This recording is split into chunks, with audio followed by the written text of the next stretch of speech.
পেনটা এই যে হ্যাঁ, আরে দুধ চাই, এই পেনের কালি পড়ে না যে। এভাবে এভাবে আমি কাজ করতে পারি না, কোনো একটা সিস্টেম নেই। আরে অপর্ণাই বা গেল কোথায়? অপর্ণা, যদি সামনে পাওয়া যায়।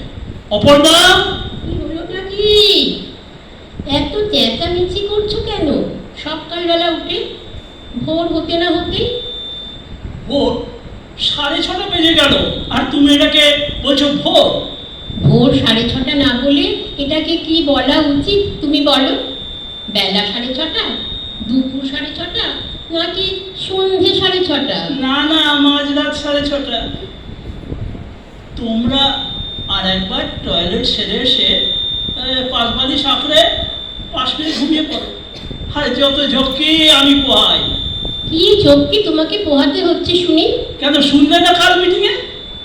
আদিত্যদা ষষ্ঠী, সপ্তমী, অষ্টমী, নবমী, দশমী সব পুজোর আলাদা আলাদা লিস্টি বানিয়ে দাও।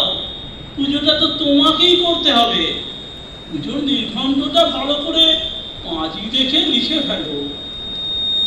কোনো পুজোতে কি কি লাগবে তার একটা তালিকাও তুমি বানিয়ে ফেলো, আর সেই অনুযায়ী কি বাজার কি মুদিখানা লাগবে তারও একটা ফর্দ তুমি করে ফেলো। হ্যাঁ শুনলাম তো, মিটিংয়ে ছিলাম তো, তাই এতে তোমার অসুবিধে কি হলো? অসুবিধাটা মানে এ কি ছেলের হাতে মোয়া নাকি? সব কাজ আদিত্যদা করবে আর তোমরা সবাই গায়ে হাওয়া লাগিয়ে ঘুরে বেড়াবে। বাজে কথা বলো না, কেউ গায়ে হাওয়া লাগিয়ে বেড়ায় না।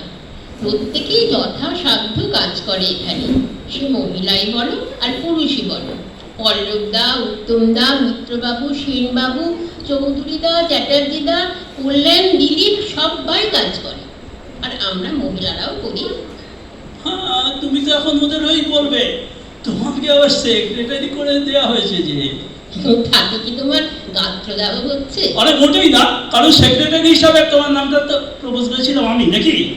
তাহলে বলছো কেন?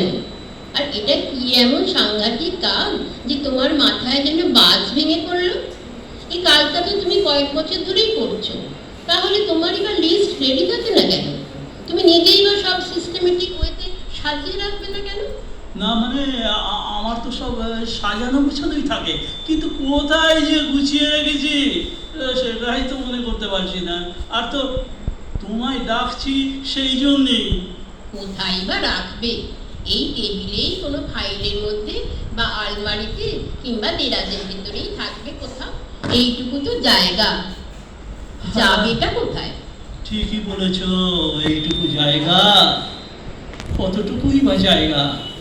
তবে তুমি না থাকলে যে আমি পারি না কিছুই। আমি যে থাকবো সেটা কি আগে জানতে? না। আমি না থাকলে কি করবে? কি আর করবো সেটা আমি জানি না, আর বোধহয় আমি কিছুই পেরে উঠবো না। কি পারবে না ভুলে এখন কি পারবে সেটা করো।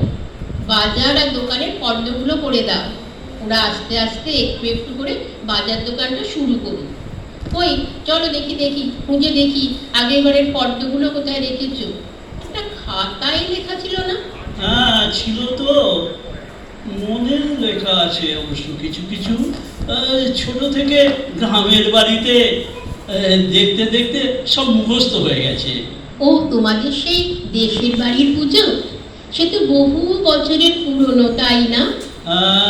আনুমানিক প্রায় 300 বছর তো হবে, বেশিও হতে পারে। জানো না কি মজা হতো ছোটবেলা ভোরে উঠে যেতুম ফুল তুলতে ওর বাগান থেকে। এ সময় কেউ কিচ্ছু বলতো না, অনেকে মিলে যেতাম। অনেক ফুল লাগবে তো।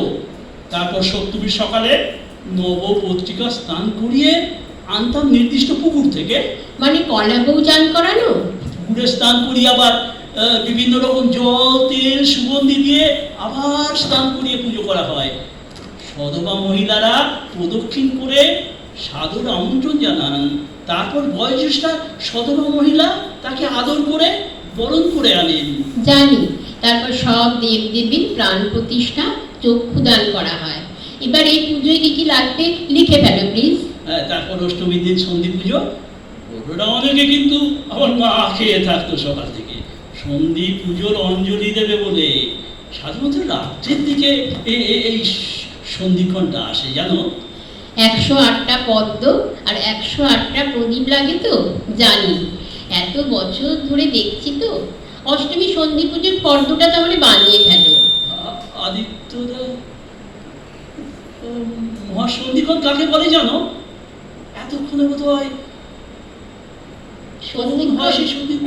সন্ধিক্ষণ কাকে বলে?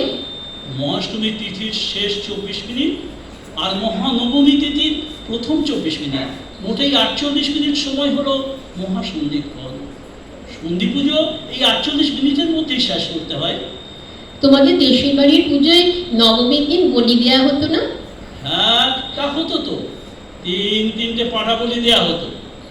এখন অবশ্য চাল কুমড়ো আর আম বলি দেওয়া হয়। তারপর হতো কুমারী পুজো।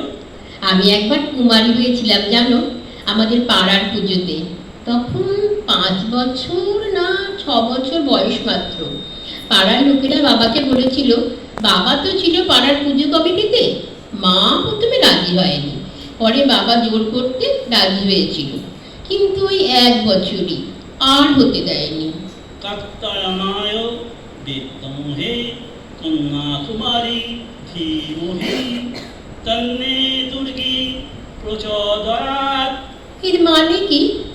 হে দুর্গে, তুমি কন্যা ও কুমারী, কাত্তায়নকে জানি, তোমাকে ধ্যান করি, তুমি আমাদের প্রেরণ করো। শ্রীরামকৃষ্ণদেব কুমারী পুজো প্রসঙ্গে বলেছিলেন, সব স্ত্রীলোক ভগবতীর এক একটা রূপ। শুদ্ধাত্মা কুমারীকে ভগবতীর বেশি প্রকাশ। দেবী দুর্গা তাই কুমারী নামে প্রসিদ্ধা। কি সুন্দর উচ্চারণ করো তুমি। ওই জন্য ওরা তোমাকে দিয়ে পুজো করায়, তা না হলে ব্রাহ্মণ এনেও তো পুজো করানো যায়। আচ্ছা, তুমি এত কি করে জানলে? আরে এসব আর জানার কি আছে, রোজ রোজই তো এইসব পড়ি। আগেও পড়তাম, তখন অবশ্য সংসার ছিল। সংসার? হ্যাঁ, সেই সংসার। যাকে ছাড়ো ওসব ভাবনা। দাও গো, লিস্টটা বানিয়ে দাও, বাজার দোকান করতে বেরোতে হবে তো। হ্যাঁ, আমাকেও তো একবার বেরোতে হবে। কোথায় যাবে? ওই ব্যাংকে যাবো, টাকা তোলার আছে। মাসের টাকা কদিন আগে তুললে তো। পুজোর চাঁদাও তো দিলে কাল মিটিংয়ে, আবার কেন? এই মাত্র ঠিক করলাম একটা লাল পেরে গরদের শাড়ি কিনবো। লাল পাড় গরদের কাপড়? কার জন্য? পুজোর? না, তোমার জন্য। তুমি ওটা পরে কলা বউ বরণ করবে। আমি? তুমি কি পাগল হলে? না, একদম সুস্থ আছি। সুস্থ আছি বলেই কাজটা আমার আরো আগে করা উচিত ছিল। লোকে কি বলবে? লোক কোথায় পেলে তুমি এখানে? লোক তো আমরা এই কজন বোর্ডার। কি বলবে এরা? ওরা তো সবাই জানে না। কিন্তু আমার ছেলে, ও যখন জানতে পারবে? খোঁজ নেয় তোমার ছেলে? গত 1 বছর এসেছে কখনো? 15 দিনে একবার 3 মিনিটের ফোন, ব্যাস মায়ের প্রতি সব কর্তব্য শেষ। তোমার মেয়ে, সে জানতে পারলে? কি আর বলবে? ছিছি করবে, বাবা এই বয়সে তুমি কি করলে। মুখে হয়তো বলবে, টেলিফোনিক সম্পর্ক রাখবে না, তবে মনে মনে বেঁচে যাবে। আর খোঁজ খবর তো নিতে হবে না ভেবে। তোমার ছেলে বৌমা আর মেয়ে জামাই সব তো বিদেশে, নিজেদের সংসার নিয়ে ওরা ব্যস্ত, কারোর কোনো সময় নেই। কিন্তু কিন্তু আদিত্য, আমি যে বিধবা। সেই জন্যই তো পুজোর বোধনের আগেই আমি আর একটা বোধন করে দিতে চাইছি। এবার থেকে তুমি আর মহিলাদের সঙ্গে নয়, আমি আর পুরুষদের সঙ্গে নয়, এক বৃদ্ধাশ্রমে ছোট একটা 1 কামরার ঘর নিয়ে দুজনে আমরা থাকবো। বিধবা তুমি আর বিপত্নিক আমি। না না না, সে বড় লজ্জার হবে। লোক লজ্জার বয়স আমাদের পেরিয়ে গেছে না। এখন চাই শুধু বন্ধুত্ব, একটু সহচর্য, পাশে বসে দুটো কথা বলার মতো একজন কাছের মানুষ। আমি আমি লাল পাড় গরদ শাড়ি পরবো, আবার আবার সিঁদুর পরবো। আমার অপর্ণা সিঁদুর পরে লাল পাড় গরদ পরে বরণ করবে নবপত্রিকাকে। বিজয়া দশমীর দিন আবার আশিস মা বলে বরণ করবে মহামায়াকে। দুগালে মাথায় সিঁদুর মেখে সিঁদুর খেলবে, আমি শুধু দূর থেকে দেখবো। তুমি বিজয়া করে ফিরে এলে, সবাই সামনে তোমাকে আমি প্রণাম করব। আমিও সকলের সামনেই তোমাকে বুকে টেনে নেবো। কি বলো অপর্ণা, কি ভাবছো? যাও আদিত্য, বোধনের গরজের শাড়িটা কিনে নিয়ে এসো। তুমি বলছো তাহলে? হ্যাঁ আমি বলছি, যাও নিয়ে এসো। আর শোনো, একটা সিঁদুরও কিনে এলো। ঠিকই বলেছ, দেবী পক্ষের শুরুতেই তো তবে। তাই হোক অপর্ণা, তাহলে যাই। যাও আদিত্য যাও, এমনিতেই অনেক দেরি হয়ে গেছে। অনেক দেরি হয়ে গেছে, আর দেরি করে লাভ নেই। আমি তাহলে বেরোলাম অপর্ণা। হ্যাঁ এসো। নমস্কার। নমস্কার।